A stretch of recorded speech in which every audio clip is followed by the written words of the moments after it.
concerned with our constitutional arrangement, and I know we are in an interdependent environment as far as laws are concerned. We are very much aware of what prevails elsewhere. Unfortunately, people are quick to draw examples which are in error. There is no nation in the world that built a state or a national cathedral from state resources. No, none. The American National Cathedral wasn't built by the United States of America. It belongs to the Episcopal Church. The state must not seek to raise one religion above any other. The state must not seek to discriminate against any religion. The state must not seek to overly entangle itself in religious affairs, so long as we are supposed to respect the equality of all religions. I think that attempts by governments in the past, engagements by governments in the past and in the present, with respect to involvement in Islamic pilgrimages to Hajj, by the setting up of Hajj board and committing state resources, and in another instance, seeking to build a so-called national church, they are an affront to the constitutional process, and I feel that the Supreme Court should be invited to make a determination of that matter. Meanwhile, the court did not pronounce on the injunction application filed by Mr. Bonfe to stop government from executing the cathedral project pending. Meanwhile, we can confirm that the government is finalizing relocation plans with institutions earmarked to be demolished to pave way for the construction of the National Cathedral. Most of these affected institutions refuse to speak to the news team on their level of engagement with the government. However, the Registrar of the Scholarship Secretariat, Kingsley Ajaman, revealed that conversations on their relocations are far advanced. Between us and government, I think it has been very, very, very good.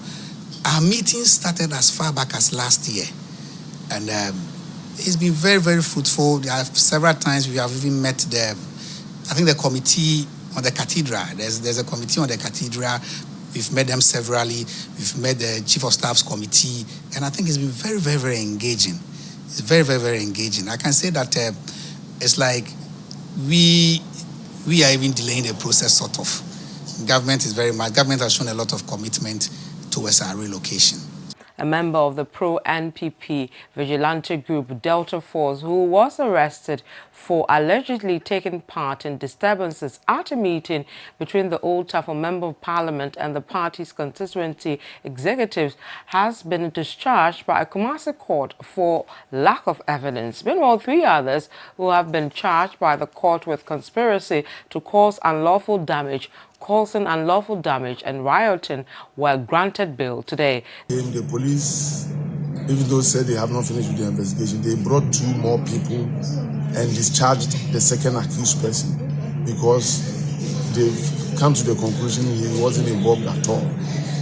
The 3 other accused persons have been granted bail in the sum of 20,000 each with 1 surety.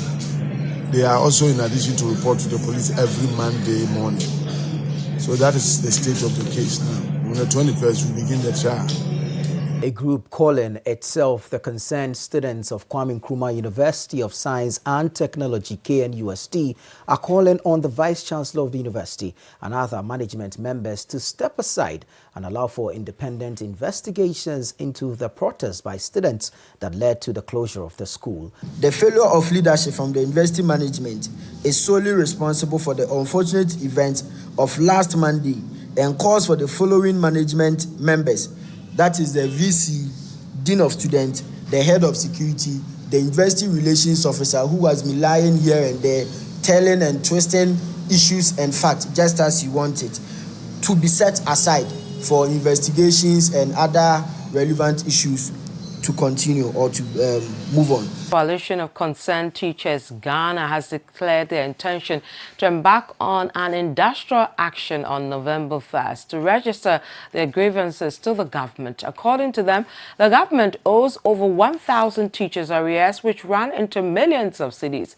They also say that monthly deductions by the Controller and Accountant General's Department on behalf of SICGS life insurance policy have not been refunded to them as promised by the Director General of the Ghana Education Service. Well, residents of communities along the Enchi to Elubo Road in the Western region are calling on government to fast-track plans to reconstruct the road mainly used for carting cocoa beans.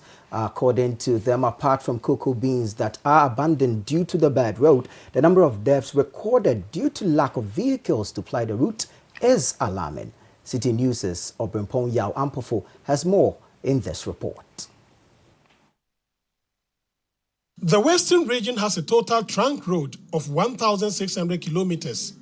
As at September 2015, the Ghana Highway Authority in the region stated that 600 kilometers of the 1,600 were asphalted, with the remaining 1,000 kilometers regarded as either fair or poor.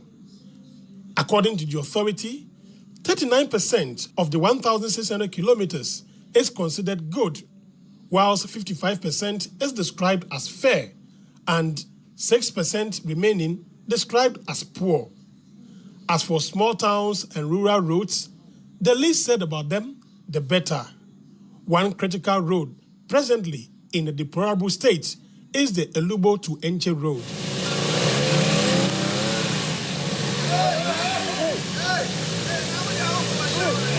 Between Elubo in the Jomo municipality to Enche, the municipal capital of the Awin, is 71 kilometers. Cocoa farming is the predominant occupation of residents. In fact, the Awin municipality's contribution to cocoa beans produced from the Sefi area is well documented. However, to describe the only road linking Enche up north to Elubo down south through Jema as deplorable is an understatement. The situation now, coupled with the heavy rains, is making the road very, very difficult for vehicles to move. Even motorbikes, motorcycles cannot cross. Even human crossing becomes difficult unless you remove all your trousers and other things. You cannot. If you are not on Wellington boot, you can't cross. So it's actually a pity for us.